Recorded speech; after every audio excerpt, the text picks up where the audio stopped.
JF-17 thunder দিয়ে ভারতের সেই 60-এর দশকের মিগ কিন্তু 8টা খায়া দিছে, ফালায় দিছে। এই লজ্জার জায়গাটা ভারত বারবার ভুলে যায় আর কি। কন্টিনিউয়াসলি ট্রাই করছে ইন্টারন্যাশনাল স্টেজে বাংলাদেশ যেন তার ভ্যালুটা না পায়। এই যে একটা বোগাস ফালতু একটা জিনিস আওয়ামী লীগ এবং আওয়ামী বুদ্ধিজীবী কূটনীতিকরা আমাদের খাওয়াইছে যে তুমি দুষ্টামি করার চেষ্টা করলে আমরা বাংলাদেশের পাশে দাঁড়াবো, এবং দাঁড়ানোর সক্ষমতা কি আছে সেটা গত বছর মে মাসে অপারেশন সিঁদুরে চীন বুঝাই দিয়েছে যে আসলে কি ক্যাপাসিটি আছে।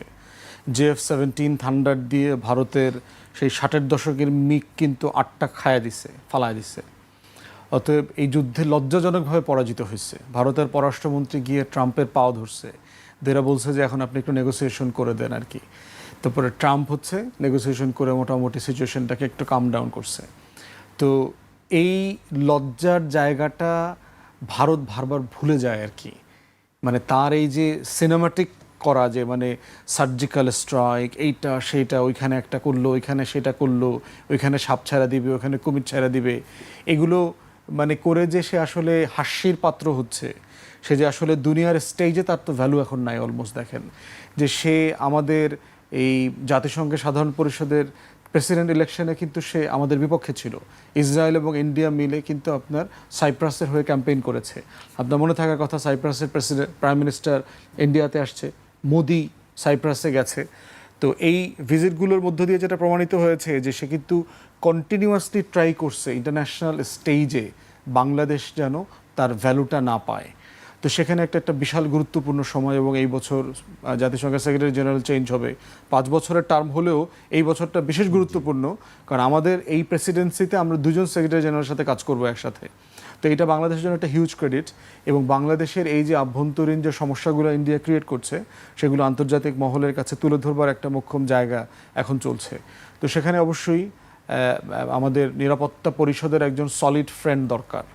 এখন পর্যন্ত কিন্তু বাংলাদেশ এই যে কারো প্রতি শত্রুতা না, সবাই আমার বন্ধু, এই যে একটা বোগাস ফালতু একটা জিনিস আওয়ামী লীগ এবং আওয়ামী বুদ্ধিজীবী কূটনীতিকরা আমাদের খাওয়াইছে, এর থেকে একটা ফালতু জিনিস হতে পারে। সবাই আপনার বন্ধু না, আপনার প্রতিবেশী রাষ্ট্র আপনার শত্রু বাই ডিফল্ট। মানে এই সিম্পল জিনিসটা আমাদেরকে শেখানো হয়নি। আপনার প্রতিবেশী রাষ্ট্রই তো প্রতিদিন আপনার সভরেন্টিকে কম্প্রোমাইজ করতেছে। আমার দেশে গত 55-56 বছরে কে অ্যাটাক করছে? ভারত করছে, আর মায়ানমার করছে, পাকিস্তান করছে। 71-এর পরে পাকিস্তান আমার সভরেন্টি একবারও ব্রিচ করছে? করে নাই তো।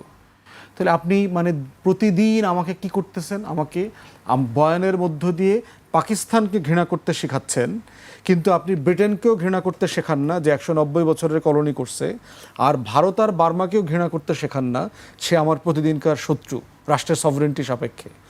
অতএব এই যে বয়ানের পলিটিক্সের মধ্য দিয়ে জনগণকে আপনার ফেন্সিডিল তারপরে ইয়াবা খাওয়ায়া বোধ করায় রাখছে। তো সেই জায়গা থেকে এই বক্তব্যগুলো আমাদের জন্য অ্যাসিউরিং, আশ্বস্ত করবার মতো। তিস্তা প্রকল্প ঝুলে আছে এবং চীন কিন্তু যথেষ্ট বিরক্ত। এই যে বারবার আপনারা একটা প্রকল্পের জন্য টাকা চান, এটা করেন সেটা করেন, তো সে বলছে আমি তো টাকা নিয়ে বসে আছি, কবে কাজ শুরু হবে? আবার কাজ আটকায়া দেন, আবার ওই পার থেকে বলে আমরা উদ্বিগ্ন। আরে ভাই, আপনার উদ্বিগ্ন আমার কি যায় আসে? আপনি এখন দেখেন আমার তিস্তার উপর দিয়ে 7-8 সেন্টিমিটার পানি রিস্ক লেভেলের উপরে চলে গেছে, আমি উদ্বিগ্ন না? পানি ছাড়ছেন, আমাকে জানাইছেন? আমার যে তিস্তার চারপাশের মানে নদী পাড়ের মানুষের বাড়ি ভিটা যে সব ডুবে গেছে, কদিন পর ফারাক্কা ছাড়বেন, টিপাই মুখ ছাড়বেন। তো আমার এই যে 57টা নদীর একটা কম্বাইন্ড লড়াই দরকার। পাকিস্তানের সেনাপ্রধান বলছে না, প্রতিরক্ষা মন্ত্রী বলছে না, তুমি পানি ছাড়বা, আমার নদীর হিস্সা দিবা না, তোমার বাঁধ আমি উড়াইয়া দিব। আমার সেই পরিমাণ সামরিক সক্ষমতা দরকার।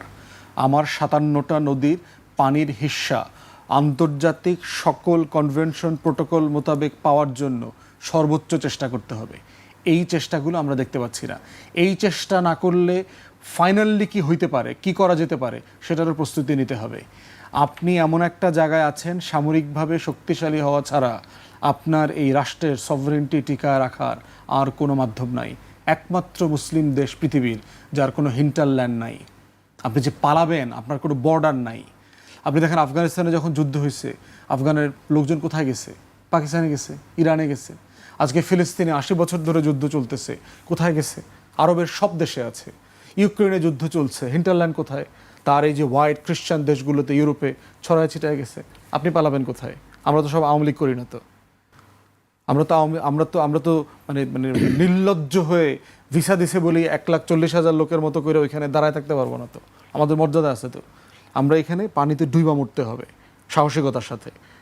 তো সেই জায়গাতে আমার সকল প্রস্তুতি দরকার, এবং তিস্তা প্রকল্প নিয়ে যেটা করা দরকার, ইমিডিয়েটলি কাজ শুরু করা দরকার। পদ্মা ব্যারেজ একই রকম, যেগুলো আমার দরকার, এবং একই সাথে 57টা নদীর কমন ডসিয়ার করা দরকার। ডসিয়ার করে বাংলাদেশ কিভাবে ক্ষতিগ্রস্ত হচ্ছে, কিভাবে মরুভূমিতে হচ্ছে, আমার কৃষি জমি, আমার প্রাণ, প্রকৃতি, পরিবেশ সব কিছু ধ্বংস হচ্ছে, সেটার ডকুমেন্টেশন ইন্টারন্যাশনালি প্রেজেন্ট করা দরকার। কনভেনশন সেন্টার যেগুলো আছে, মানবাধিকার এবং প্রকৃতি পরিবেশের যে রেলেভেন্ট অফিসগুলো আছে, সেগুলোকে বলা দরকার। জাতিসংঘের এই কনফারেন্স আসতেছে সেপ্টেম্বরে, সেখানে এগুলো প্রধানমন্ত্রী রেজ করবেন বলে আমরা আশা করছি। একটা হচ্ছে যে মানে রাষ্ট্রের জায়গা থেকে একটা ওয়ার্কিং রিলেশনশিপ তো রাখতে হবে, হ্যাঁ। তো সেই জায়গাটা ধরে রাখার জন্য যতটুকু রাষ্ট্রের না করলেই নয়, ততটুকু অবশ্যই করতে হবে। পাকিস্তানের সাথে তো সম্পর্ক আছে, তাদের তো স্যাংশন দেওয়া নাই একজনের সাথে আরেকজনের, মাঝে মধ্যে ট্রেড অফ হয়, সিচুয়েশন একটু ডেটোরিয়েট করে, বাট সিচুয়েশন থাকে, স্টেবল থাকে। চায়নার সাথে এত ঝামেলাই মনে হচ্ছে, গত কদিন আগে দেখলেন চাইনিজ সোলজারদের বিশাল অংশ অরুণাচলে ঢুকে বিভিন্ন অঞ্চল দিয়ে রাস্তাঘাট বানাচ্ছে টানাচ্ছে। ইন্ডিয়ান সোলজারদেরকে দেখলাম, এবং ইন্ডিয়ান অফিসারদেরকে দেখতেছি কীভাবে চোরের মতো এরকম কাচুমুচু হয়ে আসে চাইনিজ সোলজারদের সামনে। পাকিস্তানের সামনেও তো একই অবস্থা আর কি। তাদের যত মানে তাদের যে যুদ্ধ, তাদের যত বিজয়ের গল্প কিন্তু সব বলিউডে আর বাংলাদেশ সীমান্তে। তাদের কিন্তু অন্য কোথাও মানে বিজয়ের কোনো গল্প নাই কিন্তু গত 80 বছরে। তো সেই জায়গাতে হচ্ছে ভারতীয় মুসলমানদের হয়ে ভারতের মাইনরিটিদের জন্য আমাদের বাংলাদেশ সরকার এবং জনগণের কিন্তু কথা বলা দরকার, পাবলিকলি কথা বলা দরকার, স্টেটমেন্ট দেয়া থেকে শুরু করে। এবং ভারতের মাইনরিটি মুসলমান, কারণ মাথায় রাখতে হবে এই পুরো অঞ্চল কিন্তু মুসলমানরা শাসন করেছে 800 বছর।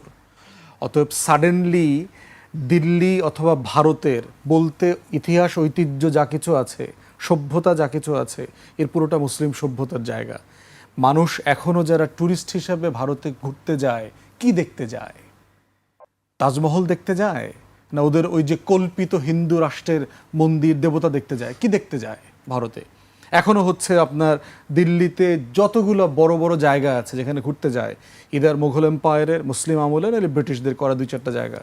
অলমোস্ট টোটাল সিভিলাইজেশনাল ভ্যালু হচ্ছে মুসলমানদের হাতে তৈরি। অতএব সেই জায়গা থেকে এটার প্রোটেকশনের একটা কালেকটিভ রেসপন্সিবিলিটি সবার আছে, কারণ আমাদেরও পূর্বপুরুষদের এখানে অবদান আছে। তো আমাদের অঞ্চলের মানুষও তো একসময় ট্যাক্স দিয়েছে। ওই যে তাজমহলটা হয়েছে কাদের শ্রমে, ঘামে, টাকায় হয়েছে? আমার অঞ্চলের মানুষ তো টাকা দিয়েছে, পাকিস্তানের জনগণ দিয়েছে, আফগানিস্তানের জনগণ দিয়েছে।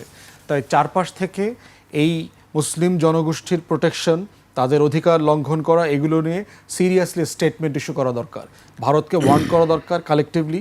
এবং এই বিষয়গুলো নেইবার হিসাবে যেহেতু আমরা এগুলোর ভিকটিম, বাংলাদেশ এবং পাকিস্তান এক হয়ে মালদ্বীপ সহ মিলে ওআইসিতে জাতিসংঘে এই বিষয়গুলো রেজ করা দরকার।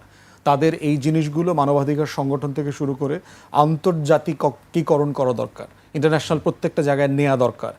এবং ভারতের মুসলমানদেরকে কিভাবে এম্পাওয়ার করা যায়, তারা তাদের সিভিল রাইটসের জায়গা থেকে কিভাবে এগুলো নিয়ে এঙ্গেজ হইতে পারেন, ক্যাম্পেইন করতে পারেন, মাথা উঁচু করে এটার জন্য লড়াই করতে পারেন। এবং দিন শেষে জমি ক্লেম করে ফেলতে হবে। যদি তারা মুসলমানদের অধিকার দিতে রাজি না হয়, তাহলে মুসলমানদের শতাংশ মোতাবেক ভারতকে আবার ভাগ করার দাবি তুলতে হবে। পাকিস্তানের সীমান্তে, বাংলাদেশ সীমান্তে 30% মুসলমান, খ্রিস্টানদের জন্য আলাদা করে জমি ছেড়ে দেন। ভারতের জিডিপি থেকে, আপনার কেন্দ্রীয় রিজার্ভ থেকে 30% টাকা দিয়ে দিবেন। আপনি শুধু হিন্দু হয়ে থাকেন, ভারতের সব মুসলমানরা এক জায়গায় চলে আসবে, 30% জমি ছেড়ে দিতে হবে। অতএব সেই দাবি তুলতে হবে ইন্ডিয়াকে পার্টিশন করার। কারণ ভারত যারা শাসন করতে পারবে না, তারা ভারতের শাসনের দায়িত্ব কেন নেবে? আপনি তো এখানকার 150 কোটি লোককে শাসন করার দায়িত্ব নিয়েছেন, তো নিজেই নিয়েছেন। তা আপনি তো এটা করতে আপনি প্রস্তুত না। তাহলে যেই 30%কে আপনি শাসন করতে চান না, তাকে 30% ভূখণ্ড সহ আলাদা করে দেন। তারা পাকিস্তানের অংশে আলাদা করে স্বায়ত্তশাসিত জমিতে থাকবে। বাংলাদেশ অংশে, আসাম আর পশ্চিম বাংলায় যেহেতু মুসলমান বেশি, এই অংশের সাথে মিলায় 30% জমি দিয়ে দিবেন। তারা তাদের মতো স্বায়ত্তশাসিত ভূখণ্ড হিসেবে থাকবে। যদি এগুলো করতে না চান, তাহলে ইসরায়েলে কি হয়েছে? আন্দোলন শুরু হয়েছে না? ইসলামিক জিহাদ, হামাস থেকে শুরু করে পিএলওর, তারা কি করেছে? তারা সশস্ত্র আন্দোলনে চলে গেছে। কারণ আপনি একটা জাতিকে যখন ক্লিনস করতে চাইবেন, নিধন করে দিতে চাইবেন, সে তার অস্তিত্বের জন্য অস্ত্র হাতে তুলে নেবে, সে তার অস্তিত্বের জন্য আপনার রাষ্ট্রকে ফাইট করবে। এইটা আপনি কোনোভাবে ঠেকাইতে পারবেন না। এটা হাজার বছরের গ্রামার। এর ভিতরে পাকিস্তান, আইএসআই, তালেবান, টিটিপি এইসব 2 নম্বর 9 নম্বর জিনিস খোঁজার দরকার নাই। এটা হিউম্যান মনস্তত্ত্ব। আপনি আমার বাড়ি বুলডোজ করে দেবেন, আমি শুধু বসে বসে দেখব, কিচ্ছু করব না, এটা হইতে পারে না। আপনি রাষ্ট্রকে সশস্ত্র আন্দোলনের জন্য ইনভাইট করছেন এবং এর পুরো দায় দিল্লির বিজেপির।